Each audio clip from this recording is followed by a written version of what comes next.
Hey there, everyone. Welcome to this episode of the Twisted Wrister Hockey Podcast on YouTube, Rumble, and also on Spotify. I'm Nick, and this is episode 7. So, for today's video, we have a crazy night of NHL hockey to recap because there were 16 games. So, we'll get into some of the main storylines from that. The Golden Knights get a last minute victory and continue their historic run. The Colorado Avalanche set a record with now their 15th straight road win. We'll talk about the Bruins getting a shutout to extend their unbeaten streak, this coming against the Chicago Blackhawks. The first goal of the season for Jason Robertson, a couple other star players out there. And as the Dallas Stars extend their unbeaten streak, the Minnesota Wild surging in the third period against the troublesome Edmonton Oilers, and the Seattle Kraken in a wild finish against what was a very red hot Detroit Red Wings team. So happy to have you guys here, no matter where you're tuning in from or who you're cheering for. We do cover the full NHL on this channel and podcast. So you can find us again on YouTube, Rumble, Spotify, and other outlets as well. Just see the video description or podcast description down below. All right. So before we get into the action, I just wanted to say, extend my well wishes to the Bonus family. So Rick Bonus has had to take a leave of absence from the Winnipeg Jets because his wife suffered a seizure just a couple of days ago. So Scott Arniel will step in as the interim head coach. He did help the team get a 4-2 victory over the Blues last night. So congratulations to them. But we are wishing the Bonus family well at this difficult time for them. And hopefully Rick can get the treatment that his wife needs, or at least assist in that, and be there to support her. I also wanted to extend some well wishes to a dear member of our community. That is Dustin. You might see him in our live streams or in our YouTube comments as For the Love of Life. I just wanted to wish you a speedy recovery, and we're all here to support you for whatever you need, whether that's through live streams or in our Discord community.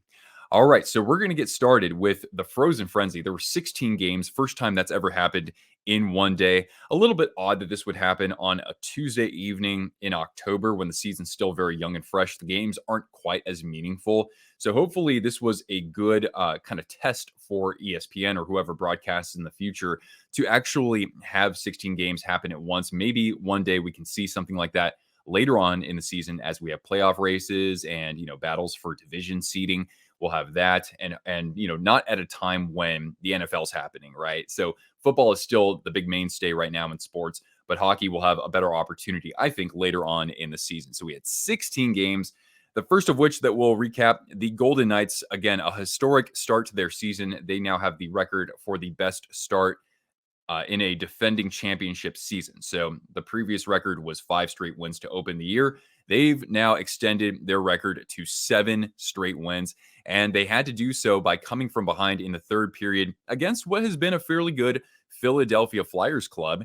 And this was in Las Vegas. This was the latest game starting at 11 p.m. Eastern. So if you're a Flyers fan and you stayed up for all of that, man, I really do commend you.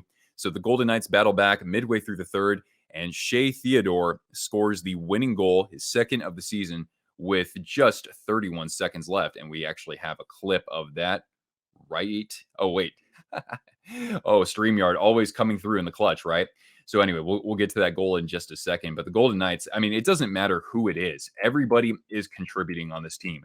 I should be able to highlight a little bit more about that in just a minute here. But really, the Golden Knights have looked just about the same as they did coming into this season. And, they have an incredible record when you look at probably the middle of last year or getting closer to the playoffs. They've been just about unbeatable. So let's look at this Shea Theodore goal right here. Here we go. He's got some room. Eichel drops for Theodore. Walks it in. Wrist shot.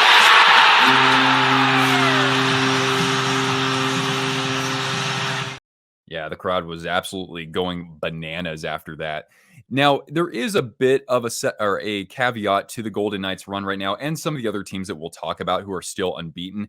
They haven't had the craziest of schedules just yet. Their biggest opponent was the Dallas Stars. They won that game in a shootout, and they have faced the Kraken to start the season and the Winnipeg Jets, of course, their first round opponent from last year. But other than that, they haven't faced any other playoff teams or anybody close to, the top of the standings. But I mean, even so, I think that they should be considered the front runner to make it back from the Western Conference, at least at this point. Their goals against average is just 1.86. That is the second best in the NHL, seventh in fewest shots against.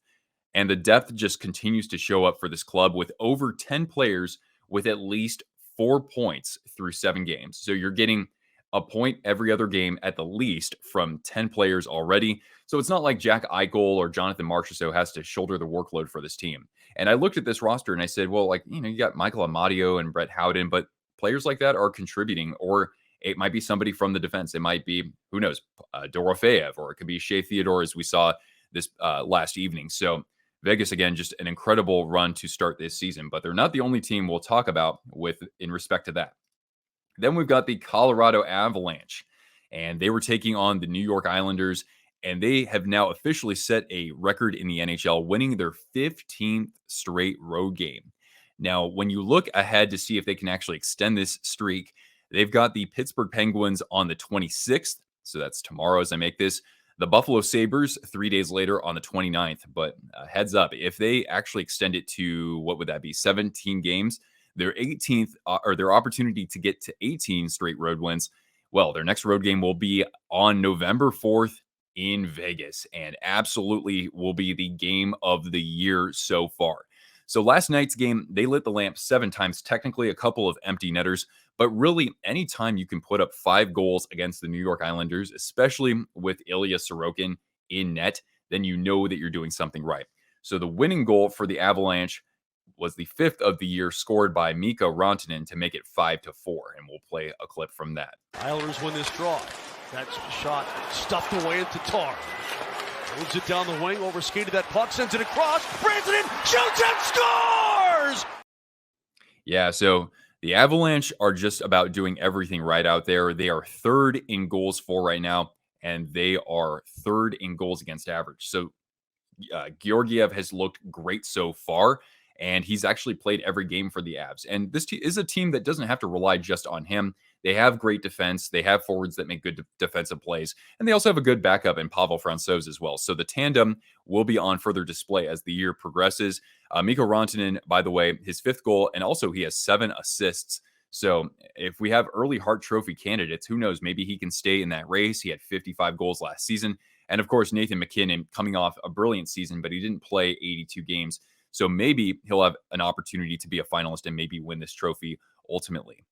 All right. We also have 2 other teams who are undefeated, technically. So we've got the Boston Bruins. We also have the Dallas Stars. They're undefeated in regulation. They just have that shootout loss against the Golden Knights. So the Bruins last night getting a 3-0 shutout versus the Chicago Blackhawks. The winning goal coming just at 3 minutes and 50 seconds into the game. And that was the first of the season for the top-line center for the Bruins, and that is Pavel Zacha. As he retains information very well, you only have to tell him something once. Score! Clip from the point by Shattenkirk. Might have been tipped en route. So yeah, Zacha getting his stick on that Shattenkirk shot, and actually I think that was Sean McDonough talking about Kevin Korchinski for the Blackhawks earlier in that audio clip. But yeah, Zacha, his first of the year, it's very important that he's able to contribute. You have him playing on that top line with Pasternak and Marchand. You have a 19-year-old centering their second line.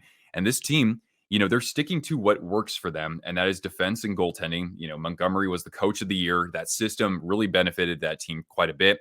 And of course, they have McAvoy to start the season versus last year. They have Hampus Lindholm looking strong. They have great goaltending. So the Bruins, they're still the Bruins, even though they lost so much in the offseason.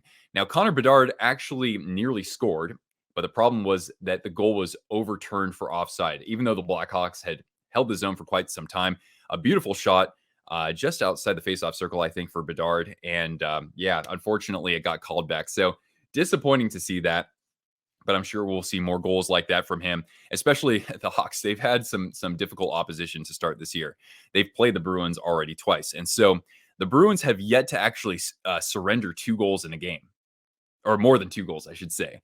They're, of course, first in goals against average, although, again, kind of like I was talking about with the Golden Knights, to a lesser extent with the Avalanche. But the Bruins' opponents so far have been the Chicago Blackhawks 2 times, the Predators, who missed the playoffs last year, the Sharks, worst team in the NHL, the LA Kings, who were a playoff team last year, and the Anaheim Ducks. So, take it a little bit, take that dominance with a bit of a grain of salt. But again, this is the team sticking to their strengths and persisting in such fashion.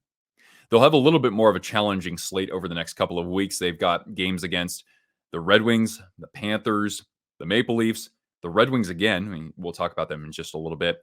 And they'll be in Dallas as well, and then home against the Islanders. So some playoff opponents certainly on their upcoming games.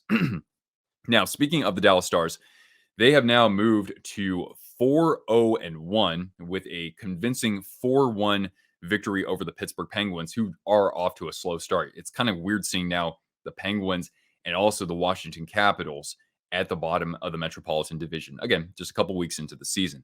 But anyway, like some of these other teams, not the most challenging schedule besides that game against the Golden Knights. They've also faced the Blues, the Ducks, the Flyers, and the Penguins, who none of them were in the playoffs last year.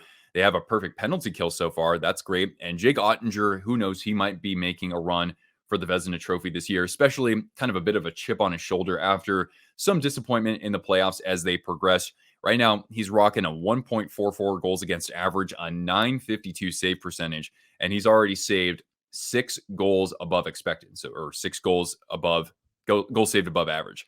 And then maybe the most important thing out of all of this, I had no idea that it took him the 5th game of the year, but Jason Robertson finally got on the board for the Dallas Stars, his first of the season. We got a clip of that right here. Knows they want to stretch, knows what they want to do, and lurking back. Shot in tight, save made to Delkovich, rebound, score! Jason Robertson! So you certainly have a deadly top line for the Stars when Robertson is going, but they did a good job adding some depth in the offseason with the likes of Matt Duchene. I think Dodonov had a goal for them this past evening as well. And then we had more crazy games on the slate. A couple I want to highlight here. First of all, the Minnesota Wild. Oh boy, they were down 3-2 going into the third period, and they surge for 5 goals against the Edmonton Oilers, and the problems continue in Edmonton. Now, it was Joel Eriksson who actually put the Wild ahead 5-4, but as you'll see here in just a moment, it wasn't the first, it wasn't the second, but it was actually the third tally in this game by Ryan Hartman. Hartman goes cross ice for Kaprizov. Chips it ahead for Middleton. Hartman driving the net. Hartman for the hat trick. He scores! So yeah, Hartman getting his 2nd, 3rd, and 4th goals of the season. As man, that is as embarrassing of a third period as you can get for the Oilers. Is it time to panic just yet? This team is toward the bottom of the standings in that division. They surrendered 7 goals on just 31 shots here. By the way, I want to shout out to John from Hot Take Hockey. I watched his recap of this game, or his discussion of the Oilers, the goaltending, the defense as well. Really good recap. So head over to Hot Take Hockey for some more information on that. But you know what? I was talking about this on another podcast yesterday with Flying Fluffy Hockey, a big Florida Panthers fan. I said, you know what? It's this or it's super early in the season when you have these polarizing numbers. First of all, we'll really see if they're for real, and they're showing some great signs. But right now, the Red Wings are scoring nearly 5 goals per game. That's tops in the NHL. And the team that's surrendering the most goals in the NHL per game is the team with arguably the best defensive group, and that is the Carolina Hurricanes. So I do expect somewhat of a market correction for some of these statistics for some of these teams. Maybe Detroit keeps it up with a high-powered offense. They look great so far. But yeah, I just don't know if the Oilers are really this bad. But then again, is that defense going to get any better with Connor McDavid back in the lineup? Is the goaltending going to improve? Right? Edmonton's got some big question marks. And we'll see if there are any murmurs about Jay Woodcroft potentially being on the hot seat. But again, we're talking about just about 6 games into this season. Speaking of the Detroit Red Wings, this wagon of an offense on a 5-game winning streak, but it finally came to an end against the Seattle Kraken. They were absolutely itching for a win, kind of a slow start to the season for them. But, the Red Wings still do have a 6-game point streak. So that's looking good for them as they're still toward the very top of that Atlantic Division. Alex DeBrincat and Dylan Larkin just continue their onslaught early on toward the very top of the scoring leaders in the NHL. Alex DeBrincat netting his 9th goal of the year in just his 7th game. Could we see maybe somebody eclipse 70 goals this season? Is that possible? And the 10th assist for Dylan Larkin, who I believe also had a goal. Yes, the Red Wings also got their first goal of this evening from Joe Veleno. He's already up to 4 this year, and so he's made some big strides over the past 2 seasons. And when you get 4 goals in 7 games from your third line center, that's pretty rocking. the Kraken do strike for 3 straight goals. So into the third period, they hold a 3-goal lead. Then Shane Gostisbehere with his 3rd goal of the season. He assists next on Larkin's goal and DeBrincat's goal. So Gostisbehere with 3 goals and 6 assists. That's a great offseason signing. Really like his turnaround in his career over the past couple seasons. First with Arizona, he built some momentum, and he played great for the Carolina Hurricanes. And the Red Wings were the right buyer for him. And so far, he's making an impact, just like other players like DeBrincat, who came over in the offseason. But with a power play for the Kraken and their net emptied and Jaden Schwartz in front of the net, it was Jared McCann able to send this into overtime. And then in overtime, in the final minute, Lucas Raymond, first of all, hits the post for Detroit in that final minute. And I did talk about Jason Robertson earlier getting his first last night. It was also the first goal of the evening for Alex Ovechkin, and his Capitals really do need more from him as they continue to struggle. They've got another game tonight against the Devils, I believe. And it was also the first of the season for Jordan Eberle. Eberle's in, a shot just wide. Loose for McCann. 8 seconds left. McCann out in front. They score! Hey, what do you say? So yeah, the Kraken finally getting back to Seattle Kraken hockey, right? What we saw last year with everybody contributing, the team being able to control a lot of possession. And so it's good to see the Kraken kind of get a little bit of momentum here against not just the Red Wings, but they also put up, I think, 7 on the Carolina Hurricanes just a few days ago. Anyway, it's been a bit of a quick podcast here. I got some other stuff to get to. But again, shout out any ideas you have or any suggestions for improvement on this podcast. And maybe I'll cover some topics that you guys suggest. Just let me know either through social media or if you're watching on YouTube or Rumble, let me know down in the comments down below. And stick around for more episodes like this throughout the 2023-24 NHL season. We'll also do some more kind of like evergreen podcasts, some more historical content or something like that as we kind of figure things out. I've been uploading to YouTube for over 5 years, but this is a little bit newer for me. And hopefully you're enjoying it so far. Anyway, thank you guys so much for watching or listening. I'm Nick, and I'll see you next time here on the Twisted Wrister Hockey Podcast. Have a great day.